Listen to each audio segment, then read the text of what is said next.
শুভ সকাল বন্ধুরা। ছুটির দিন, সকাল সকাল জলখাবারের ব্যবস্থা চলছে, প্রস্তুতি চলছে। দেখো, আজকে জলখাবারে ভাবলাম কি একটু লুচি আর একটুখানি সাদা আলুর চচ্চড়ি বানাই। আর যেমন ভাবা তেমন কাজ, ময়দা মেখে নিয়ে দেখো চলে এসেছি লুচি ভাজতে। আর চচ্চড়িটা কিন্তু আমি আগেই করে নিয়েছি, চচ্চড়িটা কড়াইতেই রাখা আছে, ওখানেই রাখা আছে। আর তার পাশে আলু তোমার লুচিটা ভেজে নিচ্ছি। লুচিটা ভেজে কিন্তু বাকিদের সবাইকে, মানে দাদাভাই, তোমাদের দাদাভাইকে, মেয়েকে খেতে দেওয়া হয়ে গেছে। আর এবারে লাস্টে আমিই বসছি, এই দেখো একদম সাদা আলু চচ্চড়ি গোলমরিচ দিয়ে।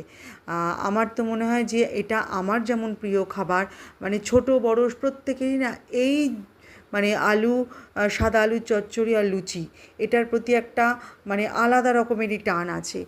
তো যাই হোক বন্ধুরা, সে যে যাই খাক না কেন খেতে তো হবে, না খেয়ে তো আর থাকা যাবে না। তো রোজই তো রুটি তরকারি হয়, এবার ভাবলাম আজকে তো ছুটির দিন, সব বাইরে হালকা মেঘও রয়েছে আকাশে, যার জন্য খুব একটা বেশি মানে খুব গরমে কি হয় রুটি তরকারি করতে একটু কষ্টও হয়, কিন্তু তাই বলে বন্ধ থাকে না, করতে তো হয়ই কাজগুলো।